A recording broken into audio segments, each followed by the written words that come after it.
strength dan weakness ya. Jadi ada kekuatan dan ada kelemahan ya. Jadi apa kekuatan daripada ya perusahaan atau lembaga yang sedang kita kaji, analisis, dan apa kelemahannya ya. Kemudian matrik ini profil kompetitif. Nanti contohnya ada ya. Kemudian itu baru tahap pengumpulan data gitu ya. Analisis data, nah itu matrik TAOS ya. TAOS itu kan kebalikan dari SWOT ya. Kalau TAOS ini TOWS, maksudnya ini threat, opportunity, weakness, and strength ya.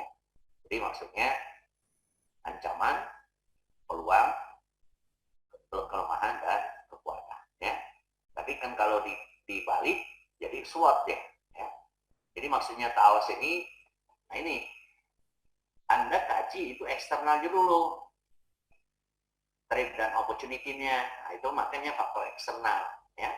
Baru setelah itu faktor internal. Internal itu ada kelemahan dan kekuatan, weakness and strength. Itu kan ini ya. Jadi itu yang TAOS itu kan ada ini, bukan SWOT ya. Kalau SWOT itu internal dulu, baru eksternal. Tapi kalau TAOS ini adalah eksternal dulu, baru internal ya. Jadi ya, memang strategi sekarang gini ya. Itu TAOS ini sekarang perubahannya. Ya kadang-kadang buat bikin strategi itu ya, itu berdasarkan dari internal kekuatan dan kelemahan dia kalau dibuat strategi ya. Tetapi di era revolusi industri sekarang ini ya, apa poin zero itu apa revolusi 4 ini sekarang itu TAOS. Jadi kita harus melihat eksternalnya ya, yang harus dilihat apa peluang yang ada, apa ancaman. Nah, dari situ kita baru bergerak gitu ya. Apa yang harus strategi apa ya. Itu matrik BCG, matrik internal eksternal, matrik SPIS, matrik pengambilan keputusan. Oke, kita ini contoh ya. Oke. Nah ini pengumpulan data ya. Seperti yang sudah kita pelajari ya. Evaluasi faktor eksternal. Jadi kita mengevaluasi, menganalisis faktor eksternal. Faktor eksternal itu artinya yang dari luar, di luar. Ya. Di luar itu apa? Yang tidak bisa diintervensi oleh perusahaan, ya, oleh lembaga kita. Ya. Jadi itu ya namanya eksternal. Ya. Tapi kalau internal itu di dalam. Ya. Di dalam. Nah, kalau kita lihat ini, evaluasi faktor eksternal. Apa? Kondisi ekonomi seperti apa? Itu ya yang sudah kita pelajari ini ya. Sosial budaya, demografi, politik, pemerintah hukum, teknologi, persaingan. Nah, itu namanya semuanya itu ada di luar nih. Ya. Nah, kalau kita ini kemarin seperti kita pelajari itu matrik faktor strategi eksternal. Jadi akan keluar namanya matrik faktor strategi eksternal, EFAS, ya, eksternal faktor, ya. Jadi analisis ini strategi. Jadi ini, ya. Jadi ini hasilnya matrik ini, ya. Nanti kita seperti apa matriknya, ya.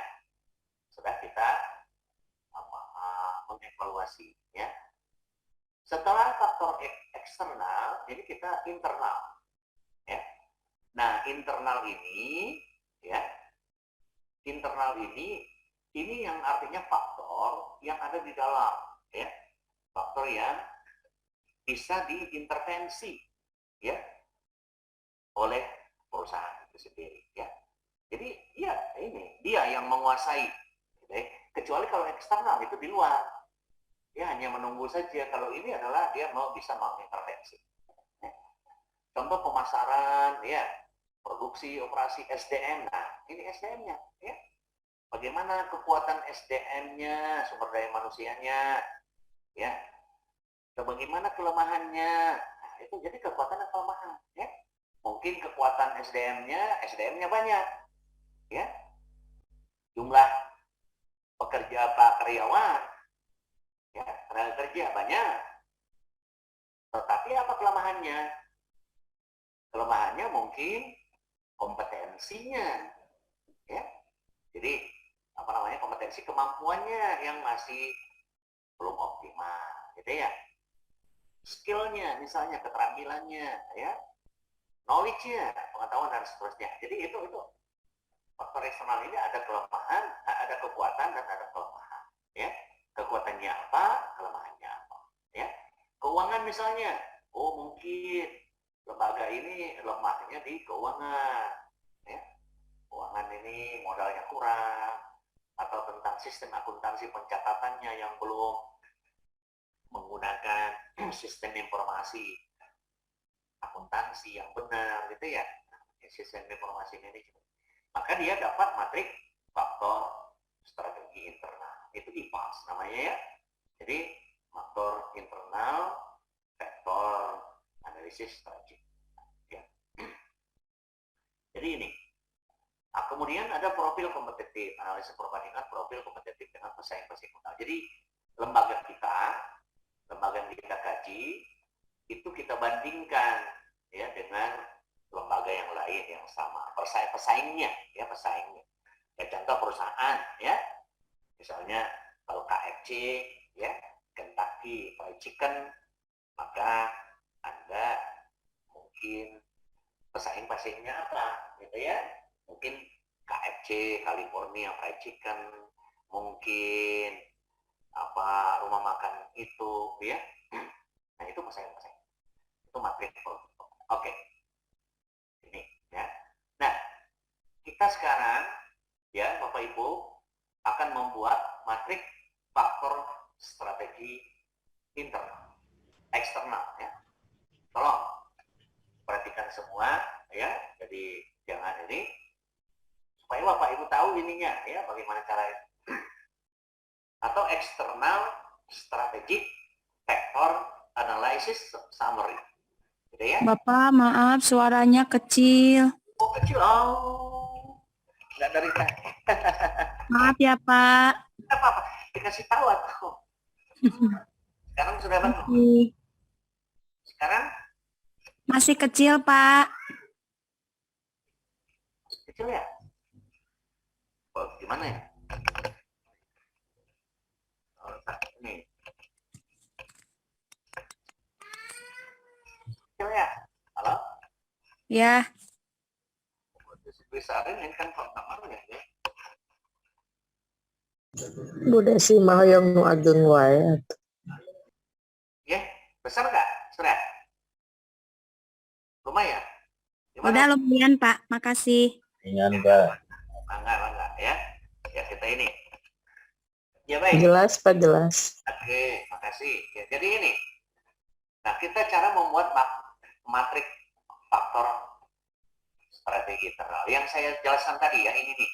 Jadi kita hasil evaluasi faktor eksternal ya, itu mengevaluasi tentang peluang opportunity-nya, peluang yang di luar itu apa, ancamannya apa.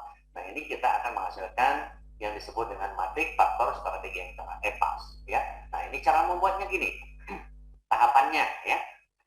Tentukan faktor-faktor kritis yang menjadi peluang dan ancaman. Kolom 1. Apa kira-kira peluangnya dan apa kira-kira ancamannya? Ya. Jadi faktor-faktor kritis ini ya. Itu nanti ada contohnya ya. Jadi peluangnya contohnya apa ya, peraturan pemerintah misalnya gitu ya. Kemudian katakanlah peluang di luar itu permintaan sedang ngetren naik gitu kan ininya ya. Nah, kalau ancaman apa? Pesaing misalnya kan gitu ya. Tapi nanti kita ini ya. Jadi kita nanti tentukan ya faktor-faktor kritis tentang peluang dan ancaman ya. Nah, ini kolom 1 ya. Nah, ini contoh.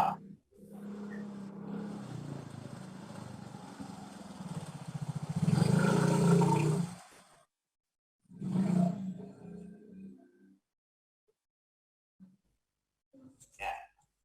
Itu ya. Harus tadi oke. Ya. Jadi gini, ya. Tentukan faktor-faktor kritis yang menjadi peluang dan ancaman. Oke, langsung contoh saja sebelum kita masuk ke nomor 2 ya. Nah, ini contohnya ya, faktor-faktor kritis pengembangan bisnis retail Jogja. Nah, itu kan tahu Bapak Ibu ya, tuh Jogja itu supermarket gitu ya. Nah, ini peluang apa? Pasar global yang belum dimanfaatkan. Misalnya, perkembangan teknologi informasi, perilaku masyarakat dalam berbelanja, peluang ya. Jadi masyarakat ngetren sekarang belanja di supermarket gitu ya, ini ya.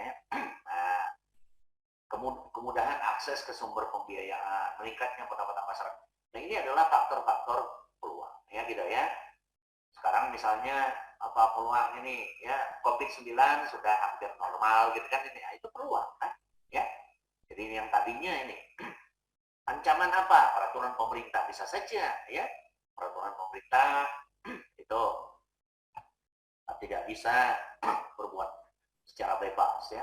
Intensitas persaingan, ancaman. Nah, ini ancamannya tingkat persaingan. Tingginya tingkat investasi ya, investasi ini ya. Maksudnya kebutuhan untuk dana investasi ini. Tarif pajak misalnya, pajaknya tinggi. Ya, sekarang pemerintah menaikkan pajak gitu ya. Itu ya saja rumah makan restoran kecil-kecil itu pajaknya 10% gitu ya. Jadi itu naik semua ya. Tingkat inflasi ya itu. Nah, ini ancaman ya. Itu contoh Bapak Ibu ya. Contoh saja. Nah, itu yang disebut dengan tentukan faktor-faktor kritis yang menjadi peluang dan ancaman. Ya gitu ya. Jadi ya tentunya faktor-faktor dimaksud ini akan berbeda ya dengan apa namanya kalau objek yang Bapak Ibu analisis itu berbeda gitu ya. Kecuali perusahaan misalnya mungkin relatif sama perusahaan retail seperti di Jogja. Misalnya Bapak Ibu mungkin geria gitu ya. Ada geria kan? Tentunya ya, atau misalnya matahari. Nah, itu ya. Itu yang bersama ya. Gitu. Ya. Tapi kalau ya kita lihat dulu. Iya. Nah, ini yang kedua, nah ini ya, sudah kita Bapak Ibu ini apa faktor-faktor kritis tadi gitu ya, itu ininya apa peluangnya, apa ancamannya gitu ya. Ya, ambillah 5 sampai 10 gitu ya. Jangan terlalu banyak lah. Beri bobot masing-masing faktor. Nah, itu kita memberikan pembobotan ini ya. Masing-masing faktor mulai dari 1 sangat penting sampai 0 tidak penting. Jadi ini angkanya 1 ini ya. Nah, angkanya 1 yang tertinggi itu dari 0 sampai 1 ya. Jadi bobotnya itu ya. Bobotnya berarti ada misalnya ada 0,1, 0,2, 0,3, 0,4, 0,5 itu terserah ya. Bobotnya itu ya. Kalau dia penting itu mendekati 1. Kalau dia kurang penting ya, misalnya dia menghasilkan 0. Contohnya ya. Nah, ini pembobotan ya sebelum rating. Kita lihat pasar global yang belum dimanfaatkan 0,15 bobotnya ya. Perkembangan teknologi informasi 0,05 ini dianggapnya hanya 0,05, anggap saja 5% gitu ya. Ini 15%, ini 5%. Perilaku masyarakat dalam berbelanja. Jadi itu semakin tidak penting semakin kecil gitu ya ininya ya. Tapi kan kalau dia ini semakin penting, itu bobotnya semakin besar. Contoh, kemudahan akses ke sumber pembiayaan 15 ya. Atau pasar global yang memanfaatkan 5. Meningkatnya pendapatan masyarakat ini cukup penting ya. Karena orang untuk belanja itu harus perlu pendapatan. Jadi bobotnya tinggi 0,1, 0,10 ya. Nah, ancaman peraturan pemerintah 10, 0,05 ini. Nah, ini kan bagaimana cara menentukannya? Itu tergantung dari kepentingan, penting tidak. Contoh, tingkat inflasi. Kenapa kok 0,20? 20%. Karena tingkat inflasi itu sangat penting sekali. Ya, sangat penting. Kenapa? Karena kita bicara masalah ini ya, daya beli masyarakat itu rendah kalau tingkat inflasinya tinggi. Jadi harga barang itu jadi mahal ya. Daya beli masyarakat rendah sehingga permintaannya ya ini kan kita bicara masalah bisnis retail gitu ya, bisnis retail kerjain ya. Jadi tingkat inflasi itu memang harus betul-betul dijaga karena bobotnya tinggi ya. Coba kan kalau ini ya, nah itu nanti tergantung dari ratingnya gitu ya ini ya. Nah bobot ini ya baik peluang maupun ancaman ya, ingat opportunity dan trade itu harus sama dengan satu, tidak boleh lebih dari satu angkanya. Ini nih Bapak Ibu ini. Jadi tidak boleh dari satu lebihnya ya.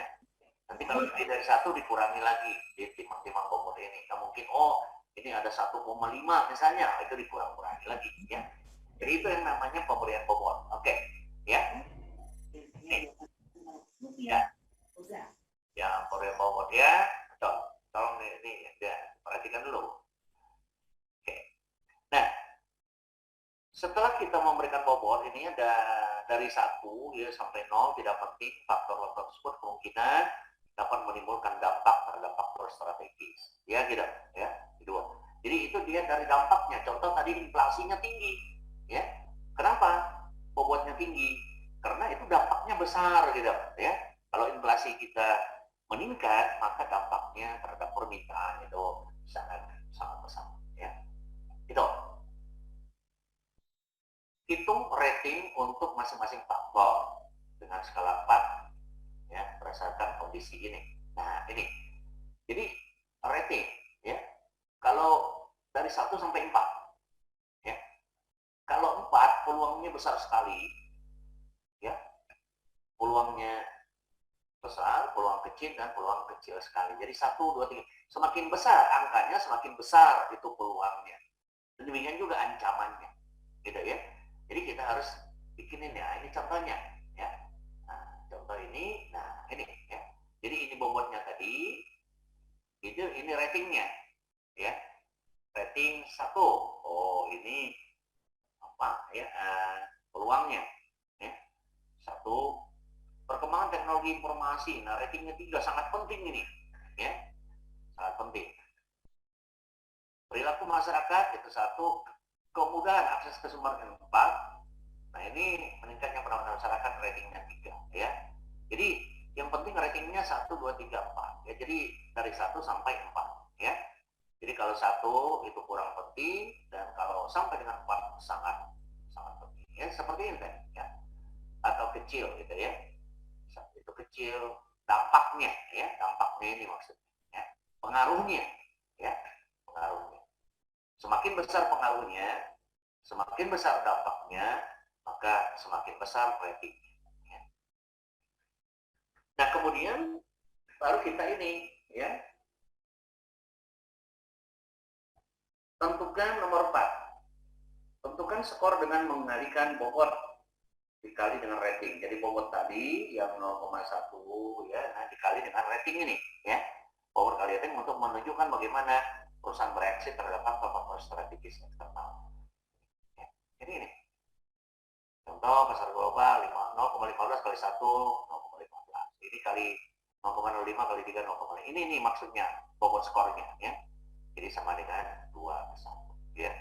2,1 itu. Nah, jumlahkan skor untuk membandingkan perusahaan ini dengan perusahaan bersaing dalam kelompok industri yang sama ya. Jadi ini 21. Ya, ini Jogja. Nah, kalau memang mau membandingkan dengan perusahaan yang lain, misalnya kalau apa ya, Hypermart misalnya, gitu, Hypermart itu berapa? Ya, Jogja 21, Hypermart berapa? Misalnya ada 2,5 misalnya, berarti itu lebih tinggi ya, Hypermart. Itu materi faktor strategi eksternal ya. Eksternal ini ya, ini yang eksternal ya. Jadi maksudnya itu untuk membuat itu ya, ini ya harus. Nah ini kan ya. Oke, kita ini ya kan itu evaluasi faktor eksternal, sedangkan ya itu untuk apa, nanti untuk matrik ini ya kita ya. Nah sekarang internal ya, kita lihat internal. Matrik faktor strategi internal. Nah, sama ya dengan yang eksternal tadi. Tentukan faktor-faktor yang menjadi kekuatan dan kelemahan. Ya, jadi apa kekuatannya, ya, strength-nya, dan apa kelemahannya, ya, itu weakness, gitu ya. Nah ini contoh ini, ya. Tahu asap aja. Ya, ini contoh itu, ya. Ini. Ya, nah ini kita lihat di materi ini untuk Jogja misalnya, ya, faktor strategisnya. Ini kekuatan dan kelemahan. Image, nama, ya, brand image, ya. Brand image-nya itu ya apa ya, merek gitu ya, merek ini terkenalnya, ya.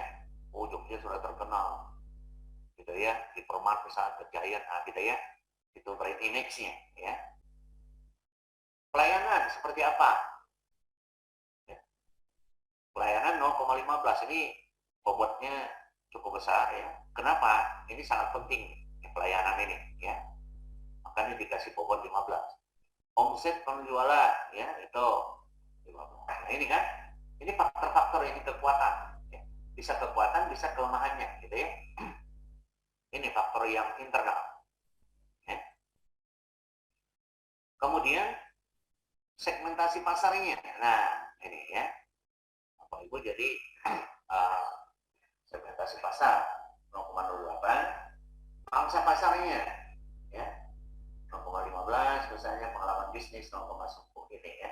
Nah, ini siapa yang membagi ini tergantung daripada apa Bapak Ibu, ya, angkanya mau berapa, gitu ya. Karena ini adalah apa, ya, yang penting sama dengan 1.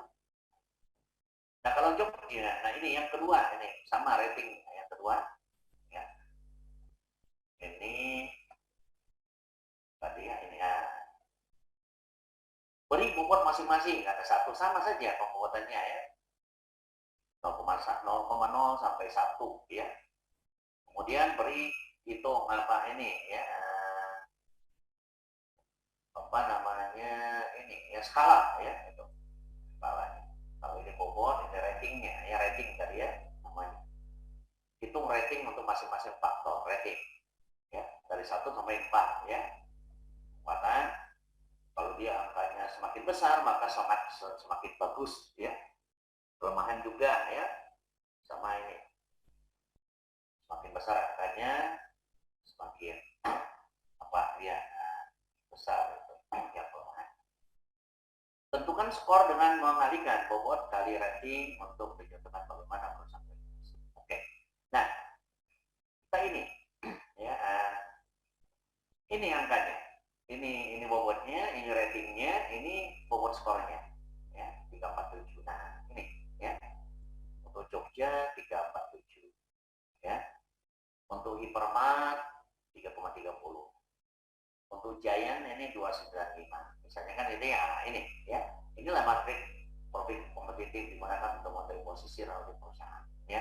Jadi ini, ya, yang tertinggi itu adalah Jogja, ya, yang tertinggi itu adalah Jogja ini. Jadi kita tinggal, ya. Jadi ini kalau yang satu untuk Jogja internal, ini internal Jogja, internal Hypermart, ya, gitu ya, internal Giant itu kan kalau Bapak Ibu ini. Jadi kalau internal itu hanya ini kebetulan disatukan saja dengan matrik profil kompetitif. Jadi langsung di apa namanya dibandingkan gitu ya dengan perusahaan yang lain. Ini, ya. Jadi ini namanya matrik profil profil kompetitif. Ini kan yang pertama tadi, ya, masih ingat kita coba ini kan, ya, ini ada evaluasi faktor internal itu EPAS tadi, evaluasi faktor internal IPAS, dan matrik kompetitif itu tadi yang baru saja kita bahas gitu ya tadi, ya. Nah, ini adalah matrik kompetitif. Oke.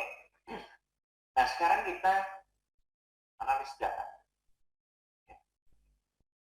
Kita menganalisis data. Matrik ini menggambarkan secara jelas bagaimana peluang dan ancaman ancaman eksternal yang dihadapi perusahaan dapat disesuaikan dengan kekuatan dan kelemahan. Jadi gini, Bapak Ibu ya, tadi internal ya, internal yang ini tuh omset penjualan, kekuatannya, ya, 15 ini kekuatannya, ya, jadi itu mau 60 ya ini ya, itu menentukan apa? Ya menentukan faktor-faktor yang tadi ya. Jadi kita lihat dari sekian banyak ini mana yang paling pakai dari yang tertinggi sampai yang terendah. Matrik ini menggunakan secara jelas bagaimana peluang dan ancaman eksternal yang dihadapi perusahaan dapat disesuaikan dengan kekuatan dan kelemahan perusahaan. Oke, kita sekarang masuk ke matrik SWOT. Ya, analis SWOT atau TAOS ya. TAOS itu ya, Threat, Opportunity, Weakness, and Strength. Atau SWOT. SWOT itu Strength, Weakness, Opportunity, and Strength. Jadi gini, apa bedanya antara TAOS dan SWOT?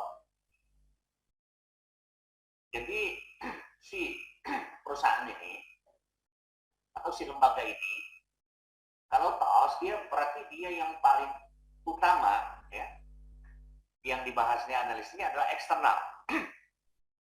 Jadi faktor eksternal. Jadi dia akan melihat apa yang ada di luar, peluang apa. Ya, memang begitu. Kalau bisnis sekarang ini ya, kita melihat misalnya kebutuhan pasar sekarang ini apa, ya, itu namanya opportunity. Jadi jangan artinya kita itu bertindak sesuai dengan apa ya kondisi kita di dalam, itu namanya SWOT. Kalau kita mulai dari internal itu SWOT, berarti kita ya mau membuat suatu kebijakan itu berdasarkan dengan kondisi internal. Tapi kan kalau TAOS ini itu dia akan membuat kebijakan itu berdasarkan kondisi eksternal. Ya. Oke, matriks SWOT. Ya. Kita lihat matriks SWOT-nya ini. Nah, ya, Bapak Ibu, SWOT. Matriks TAOS atau SWOT. Ini IPAS. IPAS itu dengan internal vektor. Ya. Analisis ini summary. Strategic summary. Jadi ini faktor internal. Internal itu kemana? Ke kanan. Strength, weakness. Ya. Jadi ada kekuatan, ada kelemahan. Ya. Sedangkan IPAS eksternal ke bawah, ada opportunity, ada threat. Nah, Bapak Ibu tadi ya, yang kita bobot bikin rating segala macam itu untuk menentukan strength ini, kekuatan.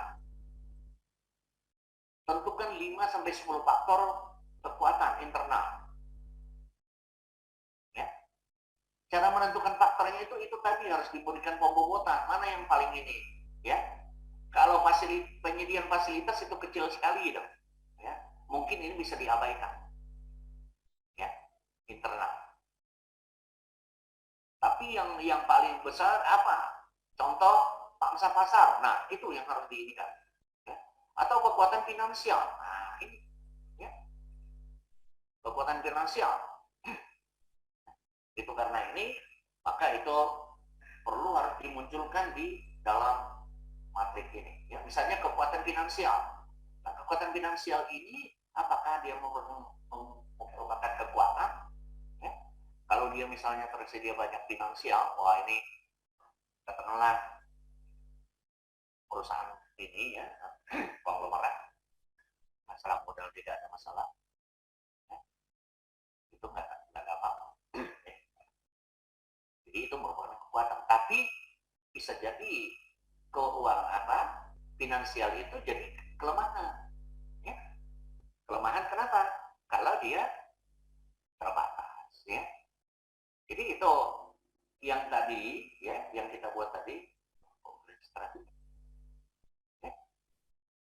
Kita ini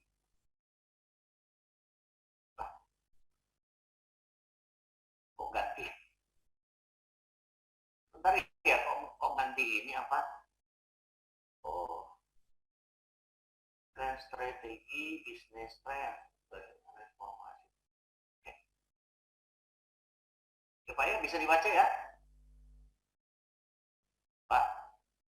Keluar ya dia ya, angka ini nih. Materi tahu saya bisa dibaca ya. Tadi berubah dia.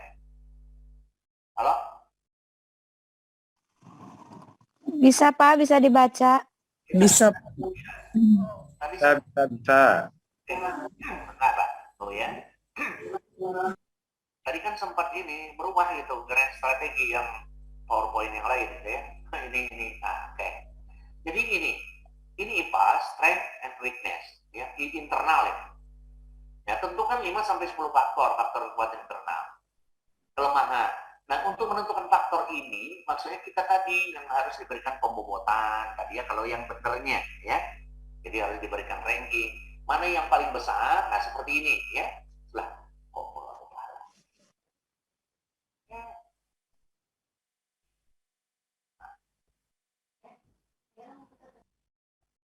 Nah, ini kan kita lihat bobot skor ya, semakin tinggi semakin apa? Berarti itu semakin penting dia, gitu ya.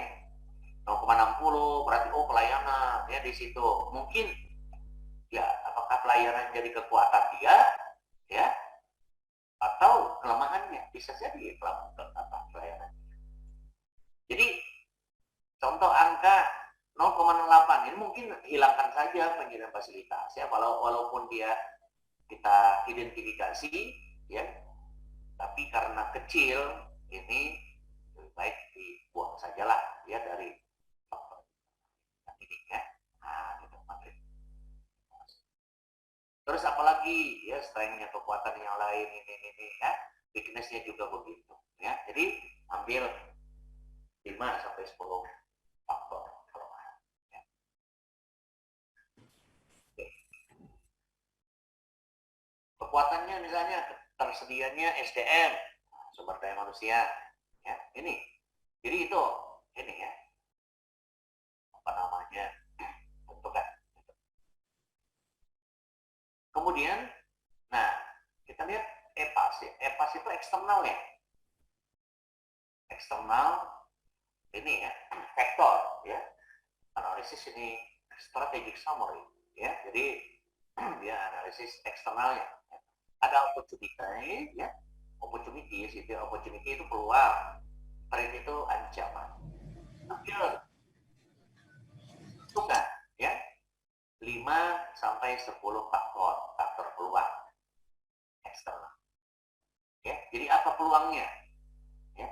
Peluang-peluangnya mungkin bisa jadi ya, ininya adalah permintaan meningkat atau pendapatan masyarakat naik, itu peluang ya, peluang pendapatan masyarakat naik sekarang, nah itu peluang gitu ya. Kebutuhan masyarakat meningkat, nah contoh Minyak Pak, kayak minyak ya, galau Pak minyak.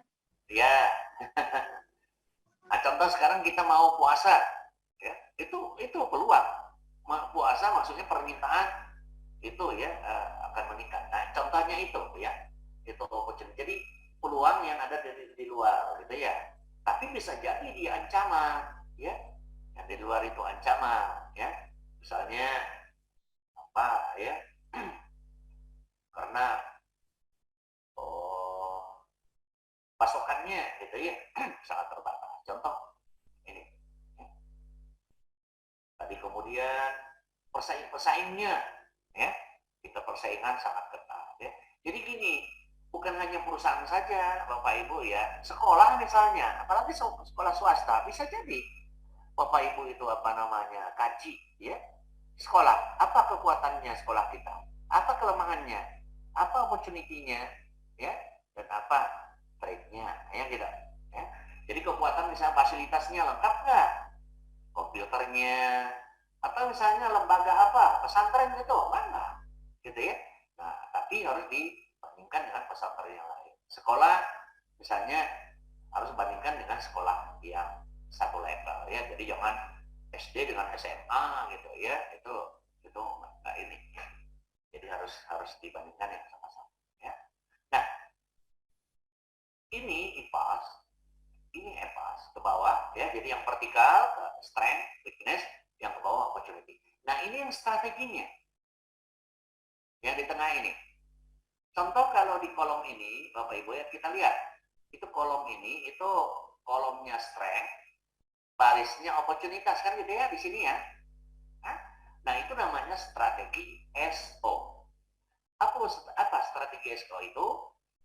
Strategi, ciptakan strategi yang menggunakan kekuatan atau katakanlah memaksimalkan kekuatan untuk memanfaatkan peluang.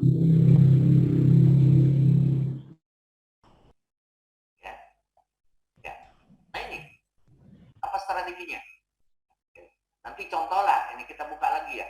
Saya nggak tahu ini apakah Bapak Ibu pernah yang saya buka ini strategi apa ini matrix SWOT ininya sapi potong gitu ya, pernah dibuka atau tidak gitu ya. Nanti saya buka lagi ya. Strategi SO, strategi ini memanfaatkan kekuatan ya, dan menggunakan kekuatan untuk memanfaatkan peluang yang ada. Apa ya, misalnya peluangnya ya, kemampuan produksinya tinggi, sedangkan peluang di sana itu permintaan pasar sedang naik sekarang ya, maka strateginya meningkatkan produksi untuk memanfaatkan pasar ya. Jadi itu, atau meningkatkan investasi gitu ya. Jadi maksudnya meningkatkan kapasitas gitu ya, gitu. Nah, itu strateginya ya. Yang kita lihat WO. Nah, WO ini WA. Jadi kita membuat strategi apa kira-kira? Ciptakan strategi yang meminimalkan peluang, meminimalkan kelemahan, meminimalkan kelemahan untuk memanfaatkan peluang kita ya. Contoh, peluang pasarnya besar, lemahnya kita modalnya, keuangan lemah misalnya kan itu ya. Artinya strateginya apa? Nah, kita mungkin untuk mencari pihak ketiga ya yang bisa bekerja sama untuk dari sumber-sumber pembiayaan, misalnya itu yang namanya strategi ya, untuk meningkatkan investasi, mencari sumber-sumber pembiayaan. Itu strategi ya.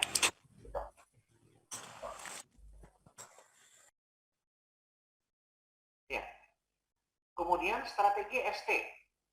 ST itu apa? Lihat kolomnya S, strength, ya, barisnya T. Nah, ini kan di sini kan, jadi kolomnya ini, barisnya ini. Nah, ini namanya ST.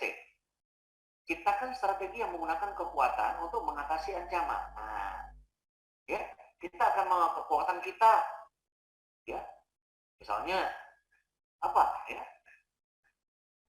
di SDM. Nah, itu kekuatannya misalnya, ya. Nah, sedangkan ancaman tingkat persaingan, ya, tingkat persaingan banyak, ya, maka kita harus ini, ya, menghadapi persaingan itu dengan meningkatkan apa, ya, barangkali bisa memanfaatkan SDM kita, ya, begitu. SDM, sumber daya manusia kita. Strategi WT, nah ini, ya, weakness and strength, ya. Kita kan strategi yang meminimalkan kelemahan dan menghindari kelemahan, gitu ya. Jadi Bapak Ibu itu disuruh membuat seperti ini, ya, matriks Gauss atau SWOT sama saja, ya. Tapi itu harus benar, ambil salah satu apa, ya, apakah perusahaan, ya, apakah mau lembaga, apa saja, ya, terserah sama itu, ya. Jadi membuat matrik ini, apa matrik, apa SWOT, ya, gitu. Nah, oke, saya akan tukar contoh sapi potong, ya, nanti bisa saya berikan contoh. sebelum saya lanjutkan ini ya, ini masih banyak apa, jadi dari SWOT-nya ada matrik BGC ya, ini ya, Boston ini tahun consulting ini grup ya, jadi ini nih kita lihat saja ada star apa ini nanti ya, tapi saya sebelum berkembang ke sini ya, saya akan bikin apa contoh ini SWOT ya. Nah itu saya kalau di sini bisa nggak ya langsung diganti ya, kasih itu brand bisnis. Oh ya.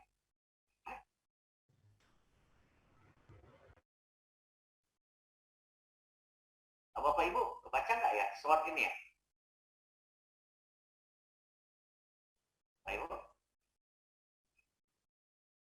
yang ada di ini layar itu SWOT ya? Ya Pak. SWOT ya? Mau langsung nih? Ya SWOT Pak. Oke. Nah berarti SWOT Pak. ya saya belum coba itu yang langsung dibuka, tadi itu di stop dulu, tutup dulu, baru buka lagi. Nah ini kan langsung ya, oke. Nah ini analis SWOT ini untuk merumuskan berbagai alternatif strategi dapat digunakan model analis SWOT. Matrik, keunggulan SWOT, matrik adalah dapat dengan mudah memformulasikan atau merumuskan strategi ya Bapak Ibu ya, yang diinginkan berdasarkan gabungan internal eksternal faktor. Jadi faktor internal eksternal. Ada 4 alternatif strategi yang dapat disarankan, yaitu SO, yang saya bilang strength opportunity strategi, ada WO ya, weakness ini opportunity strategi, ada strength ini strategi, dan WT itu strategi. Jadi ini analisis dengan model SWOT matrik ini menggunakan data yang diperoleh dari tabel di PAS ya, advance. Nah ini SWOT matrik untuk faktor-faktor strategis pengembangan usaha sapi potong di Kabupaten Bandung ya gitu ya. Nah ini strength-nya apa ya, strength-nya misalnya tersedianya apa, sedangkan aja ketersediaan pasar lokasi sangat strategis. Nah ini ya, kita lihat saja 1, 2, 3, 4, dibaca saja nanti ya. Lokasinya sangat strategis berdekatan dengan DKI Jakarta, artinya Bandung itu dekat dengan Jakarta ya. Jadi kalau produksinya ini itu merupakan kekuatan ya gitu ya. Jadi ini ya, adanya industri pendidikan di bidang peternakan di Jawa Barat di PP Unpad ya, ini itu pengurus peternakan di PP juga ya, itu merupakan kekuatan. Nah, tapi ini maksud saya ini yang dari 1 sampai 8 ini bagaimana caranya Bapak Ibu mendapatkannya, itu yang tadi pembobotan tadi ya. Jadi diberikan ini apa dibobot dulu, ranking dulu ya, di ranking kemudian dikalikan, nah itu mana yang tertinggi itu keluar ya. Jadi bisa jadi Bapak Ibu misalnya menginventarisir, mengidentifikasi ada 20 kekuatan misalnya kan gitu ya, tapi yang betul-betul kekuatan daripada perusahaan ini apa, itulah ditentukan dengan yang pembobotan tadi ya. Weakness, kelemahan, lamban dalam menyesuaikan dengan perkembangan kewenangan terusan. Lalu memadainya tenaga profesional. Nah ini ya, jadi tenaga profesional ya di bidang peternakan sapi potong ini ya,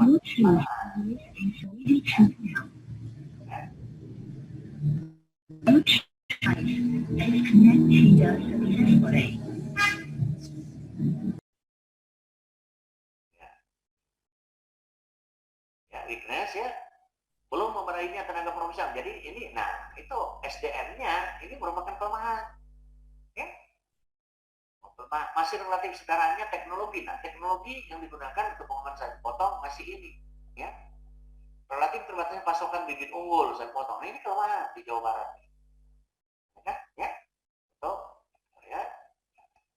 Ya, kok nggak mau ya? Ya.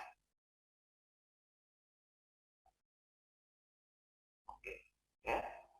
Relatif pengembangan sapi potong di Jawa Barat belum dikelola secara profesional. Masih terbatasnya modal untuk pengembangan. Nah, ini modal terbatas, gitu ya. masih belum memadainya sarana dan prasarana yang dibutuhkan untuk pengukuran sapi potong. Sarananya. Jadi ini kekuatan, ini kelemahan. Ya Bapak Ibu ya. Oke. Nah, sekarang kita lihat ini. Ya, oke, kita bicara masalah kekuatan dan kelemahan dulu ya. Gitu ya. Biar aja kelemahan, kekuatan dan kelemahan. Ini apa? Kemudian nah, kita lihat ini ipasnya, eksternal. Ini yang ke bawahnya opportunities ya gitu ya, peluang, kemudian threat ke bawah. Oke. Kita akan apa saja peluangnya? Relatif terbatasnya negara-negara yang memasok daging sapi untuk kebutuhan dunia. Itu kesempatan gitu. Maksudnya kesempatan untuk apa? Untuk ekspor. Ya. Karena apa? Negara-negara yang memasok daging sapi untuk kebutuhan pasar internasional itu masih terbatas. Itu kesempatan. Maksudnya bagi apa ya? Untuk mengembangkan sapi potong. Terbukanya pasar sapi potong dari Indonesia untuk negara yang ada di Timur Tengah. Ini ya. Jadi ekspor ke Timur Tengah ini sangat terbuka. Peluang. Ya kan? Kondisi keamanan daerah yang relatif stabil itu ya peluang. Nah, ini kan ini kan ada di luar daripada itu ya. Di luar daripada perusahaan itu. Nah, tapi kuatnya komitmen stakeholder untuk mengembangkan peternakan sapi potong. Nah, ini kan peluang. Kemudahan dalam mengurus perizinan. Nah, ini kan peluang. Ya. Jadi itu peluang. Aturan pemerintah misalnya, ya. Pemerintah memberikan kesempatan misalnya, itu peluang. Nah, ya. Nah, itu oke. Kita baca saja dulu ya. Itu jadi kekuatannya tadi, peluangnya ini. Nah, ancamannya ini. Meningkatnya harga minyak dunia. Seperti sekarang ini, meningkat harga minyak ya. Kita tahu sebentar lagi akan naik itu, ya. Minyak. Sekarang ini ya, kalau dulu untuk naikkan minyak itu, bukan main, jangankan ini naikkan hanya 500 perak, naiknya itu demonya bukan main ya, sampai-sampai apa ya, demonstrasi gitu ya, susah dulu. Tapi kan sekarang barang itu naik, ya gas dari 150.000 naik 200.000, diam saja, gitu ya, nggak ada masalah. Jadi enak saja nih pemerintah sekarang. Ya, naik-naikkan ininya. Gas itu 200.000 yang 12 kg. Mungkin Bapak Ibu sudah beli ya. Coba sekarang beli 12 ini dari 200 ada 150.000 menjadi 200.000. Kalau dulu, itu apa namanya demonya mungkin sampai mengambil alih istana gitu ya. Kalau dulu, kalau sekarang tenang saja. Gas naik, minyak naik. Ya, gitu. Harga kedelai naik, itu hebat ya yang pemerintah. Ya. Meningkatnya harga minyak dunia. Sebentar lagi harga minyak akan naik ya. Berfluktuasinya nilai dolar. Nah ini kan nilai dolar itu, ya itu. Ini kenapa Pak nilai dolar? Nah ini kita ya di negara kita ini dolar itu sangat besar pengaruhnya, ya. Kenapa? Nah, sedikit saya akan ini kan. Ya, karena usaha di negara kita ini ya hampir ya tidak ada yang usaha terlepas dari barang impor dari luar. Eropa di mana tuh? Ya, contoh ini sajalah ininya apa ya.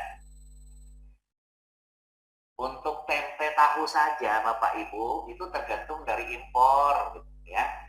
Itu saja. Jadi kalau namanya impor itu ya nilai dolar itu ya sangat mempengaruhi ya. Kalau nilai dolarnya naik berarti harga dolar itu harga barang dari luar gitu. Jadi banyak bahan baku dari luar yang kita impor sebenarnya ya. Jadi contohlah termasuk sapi ya. Sapi potong tadi atau ayam potong ya itu makanannya itu banyak yang diimpor Bapak Ibu. Jagung misalnya ya itu diimpor, belum lagi zat-zat yang lainnya itu diimpor ya. Nah ini jadi ancaman, adanya ancaman persaingan daging sapi dari Australia. Ini ancaman persaing, koordinasi dan kerjasama antara stakeholder belum dimanfaatkan secara optimal. Ini ancaman. Nah ya, jadi Bapak identifikasi ya, kekuatannya apa, kelemahannya apa,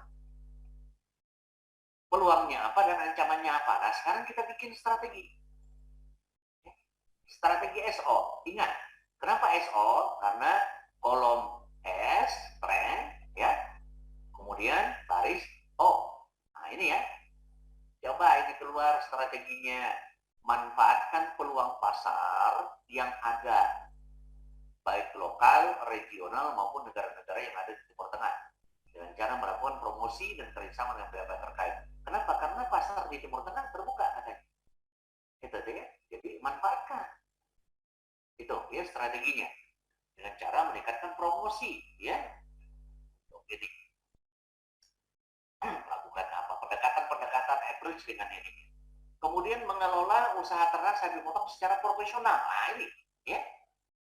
Jadi kelola secara profesional. Kenapa?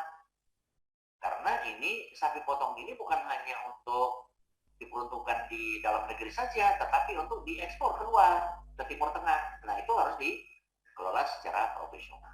Ya, meningkatkan pembangunan sarana dan prasarana. Nah, itu kan, ya. Jadi sarana prasarana itu ya harus ditingkatkan, ya, sarana prasarana untuk pengembangan sapi potong. Ya, begitu. Jadi itu contoh. Kemudian strategi WO. Ya. Nah, strategi WO-nya apa? Weakness opportunity. Ya, jadi ingat WO itu adalah tidak lain adalah meminimalkan apa? Ya, kelemahan untuk memanfaatkan peluang. Ya. Jadi kelemahan-kelemahan kita minimalkan.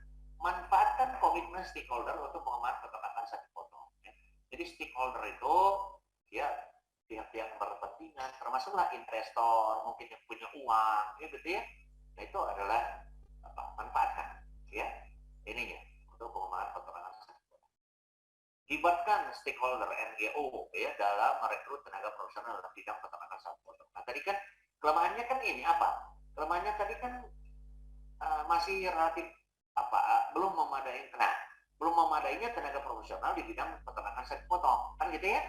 Nah, maksudnya kita libatkan ya stakeholder ya NGO, jadi apa ya mungkin perusahaan-perusahaan biasa yang dari luar gitu ya untuk merekrut ini tenaga profesional ya itu bidang peternakan. Memberikan penyuluhan kepada masyarakat sekitar tentang arti penting pengembangan usaha sapi potong, yang gitu ya.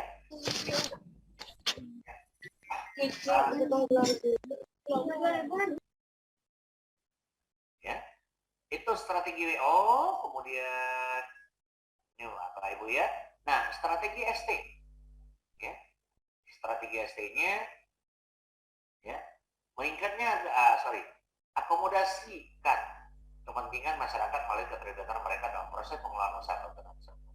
Pangkas hambatan birokrasi untuk para investor menanamkan modalnya di sektor peternakan sapi potong ya. Jadi maksudnya nah ini pangkas birokrasi, perizinan gitu ya. Ininya tadi kan persaingan sapi ya. Jadi koordinasi kerjasama dengan stakeholder itu belum dimanfaatkan secara optimal ya. Nah, sekarang kepentingan itu keterlibatan mereka terus maksimalkan ya, mendorong kemudian masyarakat. Kemudian manfaatkan forum kerjasama untuk memudahkan mengendalikan ya koordinasi antar stakeholder dalam memacu pembahasan. Jadi gitu Bapak Ibu, ini contoh saja ya, contoh untuk membuat apa hasil sesuatu, keluarlah dia strategi ya. Jadi keluar dia strateginya ya. Terserah Bapak Ibu ininya ya mau nanti apa ya yang akan Oke, kita kembali ke sini ya. Saya kembali lagi. Nah, ini ya. Inilah tadi ya, matrik ini ya. SWOT ya. Nah, sekarang kita akan mengarah kepada matrik BCG. Apa itu BCG, Boston? Berapa tadi? Tauti, grup, itu ya. Ya. Oke. Ya. Itu kan ini ya. Tadi waktu kita ini ya, kan ada nah ini Bapak Ibu ya dari awal tadi matrik Taos ya atau sekarang itu BCG ya. BCG ininya. Oke. Ya. Ini matrik BCG. Nah, ini yang apa namanya akan kita bahas ya. Ini di matrik. Oke. Nah, ini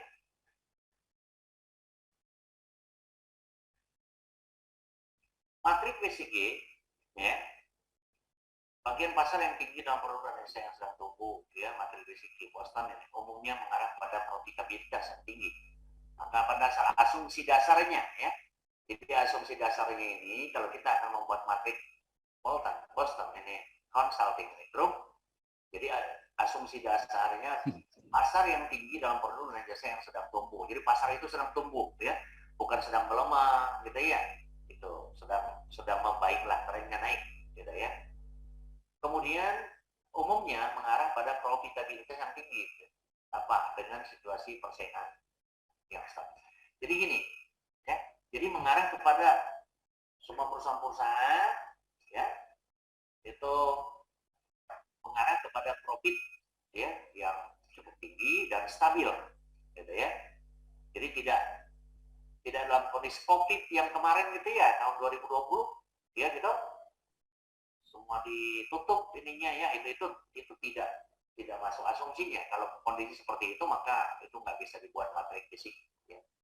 Perusahaan yang memilih strategi pertumbuhan jika perusahaan tersebut memiliki kekuatan positif ya. Tujuan mengembangkan strategi pangsa pasar untuk portofolio ya, mengembangkan portofolio dan pakai. Nah ini ya, ini matrik Boston ini itu ada ya, lihat ini ada 4 kuadran Bapak Ibu ya, 4 kuadran. Ini ada vertikal, ini vertikal ya. Ini tingkat pertumbuhan bisnis, pertumbuhan dari perusahaan itu sendiri ya. Jadi semakin dia naik ya, itu semakin itu ya tinggi pertumbuhannya ya. Ini dalam persen, 10%, 20%, mungkin sampai 30%, tapi nggak mungkin lah 30% ya. Itu yang vertikal. Yang horizontal ini atau yang sama di bawah itu namanya posisi persaingan relatif market share ya. Market share-nya maksudnya pangsa pasarnya ya. Pangsa pasarnya itu contoh pangsa pasar itu misalnya mie instan, Indomie, Indofood gitu ya. Nah, Indofood itu Indomie itu pangsa pasarnya sangat tinggi ya. Jadi lebih dari 50% menguasai mie instan di Indonesia ini, itu pangsa pasarnya ya. Jadi maksudnya itu penguasaan pasar. Oke. Nah, ini ada star ya, atau dari Tesco lah ini ya. Sapi perah ini ya. Sapi perah. Ada star bintang. Ada question mark ya. Question mark ini adalah pertanyaan, tanda tanya ya, tanda tanya. Ada anjing, ada dogs ya. Nah, itu. Jadi kalau satu perusahaan pertumbuhannya rendah tapi market share-nya tinggi ya, itu namanya cash cow, sapi perah. Jadi dia menguasai pasar banyak, tetapi dia tumbuh apa namanya rendah gitu ya, tidak terlalu tinggi pertumbuhannya, pertumbuhan profitnya. Artinya gini, dia menguasai pasar besar, tetapi profitnya rendah gitu. Nah itu ya, namanya sapi perah. Ya, jadi perahan orang gitu ya.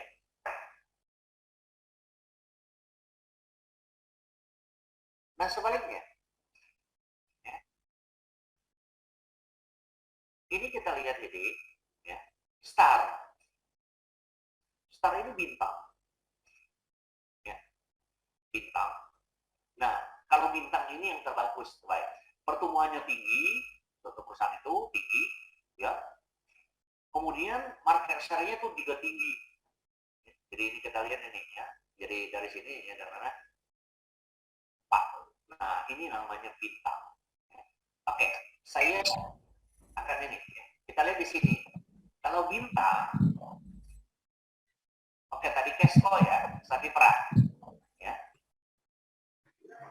Apa karakteristiknya? Ya. Ya. Sapi perah itu ada karakteristiknya gitu ya. Nah, kalau Kesko sapi perah, produk atau SBU dengan pertumbuhan rendah namun pangsa pasar tinggi, itu yang saya katakan tadi ya. Jadi pertumbuhannya rendah tapi dia menguasai pasar itu sangat luas, ya, sangat besar. Pangsa pasar mereka memiliki biaya rendah dan menghasilkan angka. Penyediaan dana untuk biaya rutin, dividen dan investasi untuk biaya bagian perusahaan. Strateginya apa? Stabilitas pilihan terbaik. Jadi menjaga stabilitas, ya. Jadi jangan sampai dia naik turunnya terlalu stabil. Ya, kadang-kadang ini misalnya ya pangsa pasarnya tinggi, kadang-kadang rendah, itu tidak stabil. Tapi kalau dia stabil itu berarti dia ya. Kalau bintang, nah ini nggak ada masalah, ini hebat. Gitu ya. Jadi kalau pertumbuhannya tinggi, pangsa pasarnya gitu, ya. Ya, sekalian ngerasain cara Ya.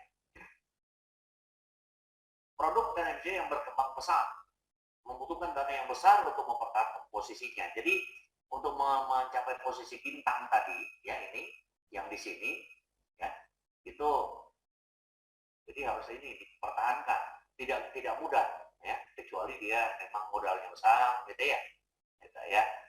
Contoh, nah, kalau di perbankan swasta itu dia menguasai apa? BCA, ya, Bank Sentral Asia, gitu ya.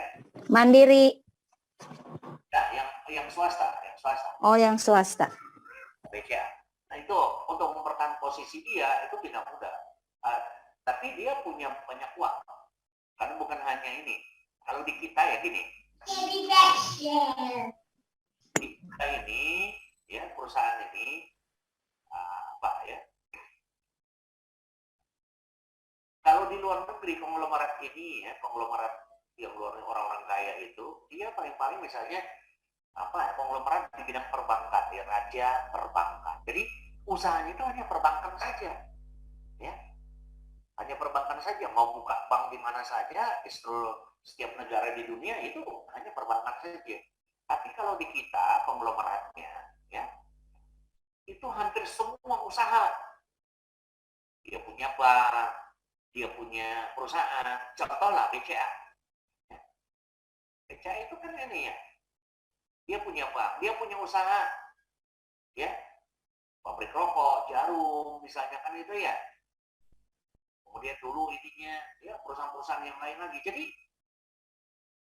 enak ini dia ngambil misalnya kan untuk memakan usahanya, perlu uang, ambil saja dari bank dia, ya. Dari bank itu padahal uang masyarakat kan itu yang disimpan di bank. Jadi ini, ya apa namanya, ya untuk mempertahankannya itu tidak ada masalah, ya, karena dia banyak uang. Jadi strateginya kalau dia di perusahaan itu ada posisinya seperti ini, itu harus dipertahankan, ya. Kemudian ada lagi question mark ini apa ya? Jadi pertumbuhannya tinggi tapi market share-nya rendah, gitu ya. Jadi pangsa pasarnya rendah. Nah ini, ya. Kita lihat. Nah, oke. Nah ini question mark, ya, tanda tanya. Ya. Pertumbuhan tinggi namun pangsa pasar rendah, kemampuan dana besar, ya. Namun kemampuan menghasilkan laba rendah. Jadi kenapa?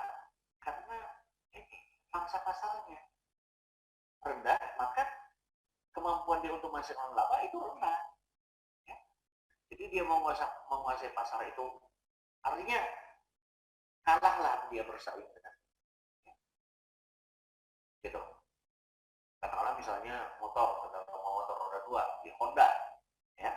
Honda itu lebih menguasai ya, pangsa pasarnya lebih luas, ya. yang namanya Honda Beat gitu, Vario itu ini. Tapi dia pangsa pasarnya sangat luas, ya lebih tinggi dibandingkan dengan Yamaha misalnya kan itu ya. Itu dan Suzuki misalnya dan seterusnya ya. Itu pangsa pasarnya besar. Nah kalau yang ini saat question mark ini tanda tanya ya. Jadi dananya besar. Ya, dia punya dana yang besar. Artinya pertumbuhannya bisa dia pertumbuhannya itu tinggi karena punya modal yang besar, tetapi kemampuan menghasilkan laba rendah. Kenapa? Karena pangsa pasarnya itu rendah. Ya. Strategi apa? Ya, strateginya divestasi tidak terbaik. Jadi maksudnya mengurangi investasi. Ya. Kalau divestasi itu mengurangi ya. Itulah kadang-kadang kita dengar ya, itu ada perusahaan itu menjual sahamnya, ya. Jadi menjual sahamnya itu melepaskan sahamnya maksud saya. Ya. Oke.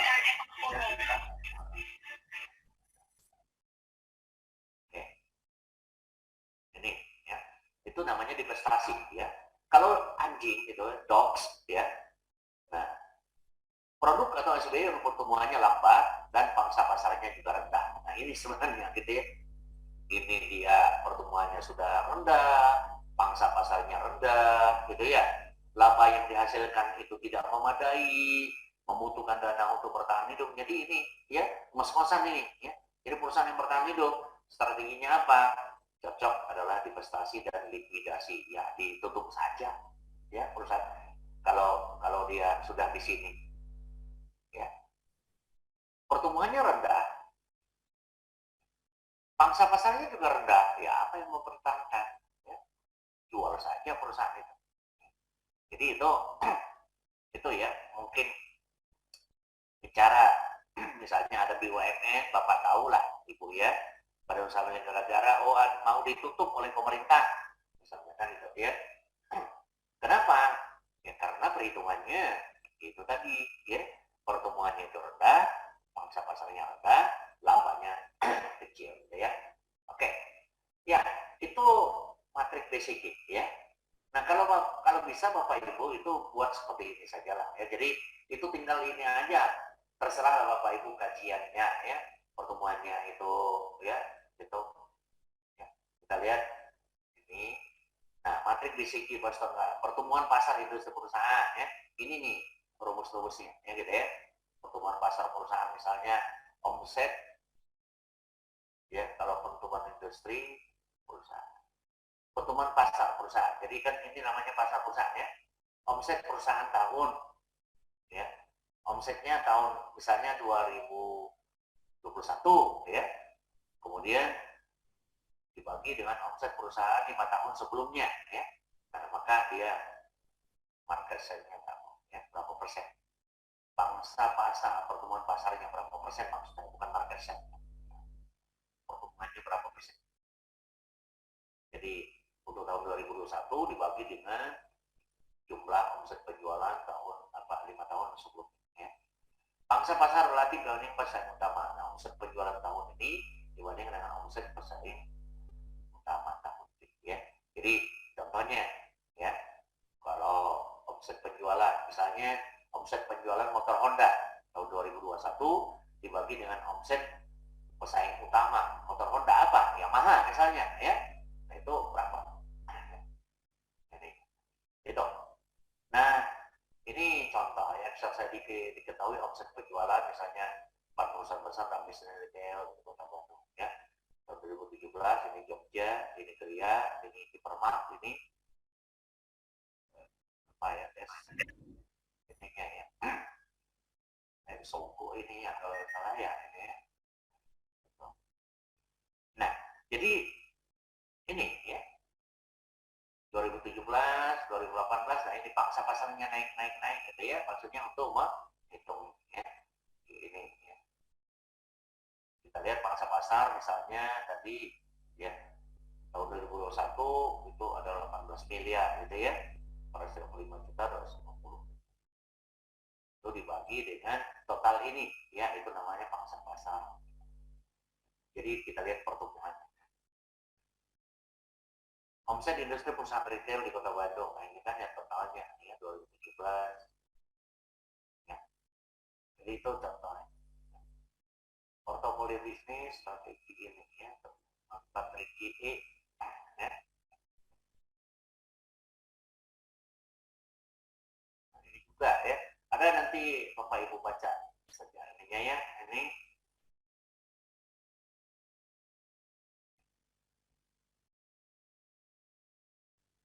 contoh tugas individu ya, tren strategi ya, bisnis tren. Contoh JE Matrix KFC gitu ya ini. Nah ini JE Matrix. Nah ini ya pernah dibuat bisnis tren, pembuatan bisnisnya ya. Jadi bobotnya, ratingnya itu nilai gitu ya.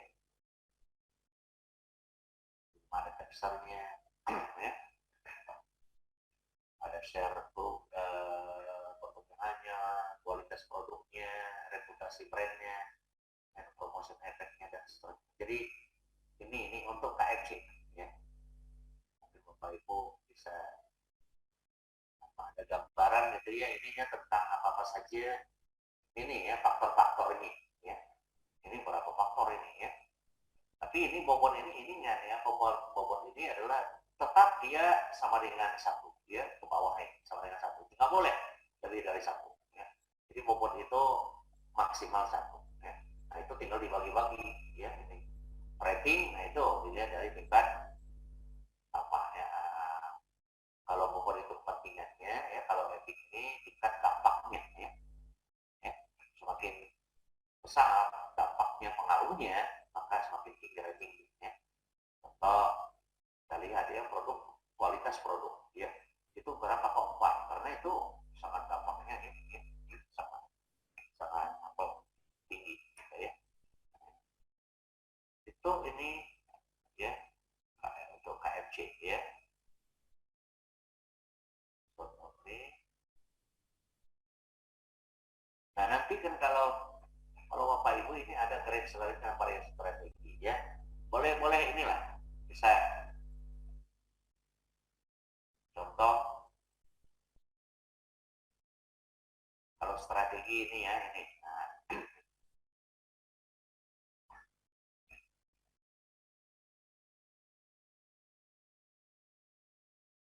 jadi contoh strategi ya, untuk menentukan strategi nanti, strategi fungsi pemasaran, misalnya fungsionalnya ada produk, harga, tempat, dan promosi. Dan pemasaran itu kan marketing mix ya.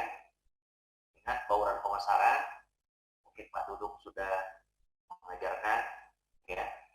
Bauran pemasaran ada price, ada produk, ada price, ada place, ada promotion gitu ya. Nah, itu pemasarannya ya. Kalau kita lihat dari pemasaran, faktor kunci dalam strategi fungsional pemasaran, produk mana yang diutamakan? Itu kan ya, produk jasa yang menjadi produk citra produk jasa yang ingin diperjualbelikan ya. Jadi itu kalau harga misalnya apa strateginya ya, kebijakan penetapan harga, segmentasi harga, margin, laba pokok ya. Jadi marginnya ya, kalau seandainya harganya mau diturunkan, berarti margin labanya itu harus diturunkan ya, untuk promosi. Tempat juga ya, jualan. Jadi ini mungkin bisa dibaca-baca lah nanti ya. Kemudian contoh keuangan. Nah SDM misalnya, nah ini ya, strategi SDM. Kita katakanlah ini mungkin SDM-nya yang harus untuk melakukan strategi untuk pengembangan SDM. Rekrutmennya ya, seleksi dan orientasi, cara merekrut SDM-nya, SDM yang dibutuhkan, seperti apa, pengembangan dan karir pelatihan ya, yang karir untuk memenuhi kebutuhan SDM yang dibutuhkan. Ini faktor kunci dalam strategi fungsional SDM, tapi hanya untuk SDM. Jadi strategi ya, maksudnya yang bisa dilakukan ya untuk mengembangkan SDM. Misalkan kalau seandainya SDM itu termasuk termasuk apa ya yang harus diperhatikan ya. Itu karena ya, dia memiliki kelemahan ya. Menyiapkan karyawan untuk memenuhi kebutuhan SDM yang dibutuhkan, tingkat gaji yang layak, kompensasi gitu ya. Kompensasi juga harus diperhitungkan. Apakah harus diberikan insentif, tunjangan dan lain sebagainya. Ini kan termasuk strategi ya untuk kompensasi dari SDM. Ya. Kemudian evaluasi karyawan ya, evaluasi kinerjanya ya, prestasi karyawan ya, pengetahuan, memaksimalkan kerjasama, menjaga rekrut yang kerja ya. Jadi itu ya strategi yang kira-kira bisa ini ya, kalau di SDM ya. Kalau di R&D, Research and Development ya, jadi penelitian dan pengembangan ya. Itu sekarang apa ya, sangat penting sekali itu ya. Jadi ini yang itu faktor kuncinya, desain inovasi terobosan baru, pengembangan produk misalnya ya. Nah itu kan pengembangan produk, diversifikasi produk, peningkatan kualitas produk misalnya kan itu ya, apakah itu produk atau jasa itu kan dari research and development ya. Jadi penelitian dan pengembangan yang tidak ya. Jadi mungkin ya kalau menghasilkan barang dia bagaimana kualitasnya supaya lebih bagus. Kalau menghasilkan jasa bagaimana pelayanannya supaya lebih baik gitu ya. Kepuasan pelanggan akan naik gitu dan seterusnya ya. Itu. Jadi ini Bapak Ibu ya, minggu depan saya ini lagi ya. Minggu depan ini ujian ya. Halo? Siapa? Ujian ya minggu depan ya. Oke. Siapa? Bukan siapa saya begini. Ya. Kuliah yang lain itu sudah habis ya ini ya. Termasuk mata kuliah ini mungkin. Nah, mata kuliah manajemen strategik ini itu masih 2 kali kuliahnya. Ya. Jadi Bapak Ibu ya, tolong ininya ya, siapkan yang masing-masing kelompok lah. Yang Ya, siap, Pak. kalau saya ini terlalu apalah ini ya, yang penting ada ya. Siap gerak. Ya, kita minggu depan ya. Jadi apakah hari Jumat atau hari Sabtu? Saya pikir hari Jumat mungkin ya. Oke, Pak Dokter. Ya. Ya. Ya, gitu ya. Semangat. Ini kan ini baru semester Ujiannya 2 di ya. Jun saja. Semester 2, ini nanti masuk semester 3 lagi. Ya. Oke, siap. Ya. Baik Bapak Ibu ya, ada yang mau ini didiskusikan, pertanyakan gitu ya. Kalau Ya. ya. Kalau ada, kalau tidak ada kita akan akhiri kuliah ini di sini ya. Terima kasih Pak Dokter. Ya. Maka, berarti kita sudah saja ya. Ya, terima kasih atas perhatiannya ya.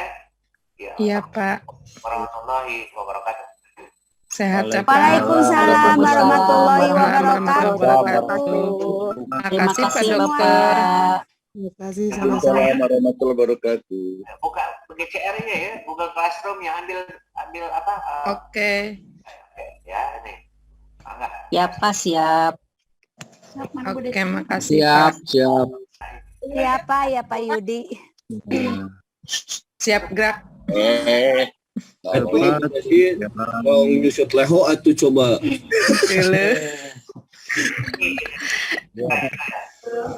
Tong bari ngelai na.